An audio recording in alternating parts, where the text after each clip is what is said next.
మళ్ళీ ఓ అదా చూడు చూడు చూడు. అబ్బాయి ఎలా కాదండి, మీరు ఎలా కడుతున్నారంటే అలా కాదండి, నాలుగు కొంచెం పైకెత్తి అప్పుడు కొట్టాలి. గట్టిగా ఉందా? చూడు చూడు చూడు చూడు, సరిగా సరిగా సరిగా చూడు, సరిగా చూడు, సరిగా చూడు, చూసుకో. గట్టిగా చూడు, చూసుకో, సారి చూసుకో. సరిపోయిందా? సరిపోయిందా? నేను వస్తానండి. ఏంటి నిద్రపోవడానికా? లేదండి, బాగా టైర్ అయిపోయాను కదా, రిలాక్స్ అవుదామని. ఏ రిలాక్స్ అవుతావు కానీ సరదాగా పాటలు పాడుకుందా? ఒరే నీకు పాటలు వచ్చా? పాటలు వచ్చండి. ఎదవ తెలివితేటలు చూపించుకే. నేనేం చూపించాను సార్? పాటలు వచ్చా అని అడిగాను, కొత్త పాత అని అడగలేదు. పాడు పాడు.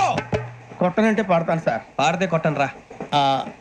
నాకు అర్థం కాలేదు సార్. నెమ్మదిగా అన్ని అర్థమవుతాయి గానీ దా కూర్చో. కూర్చోరా. పాడు పాడు గజాల. Okay, 1 minute sir.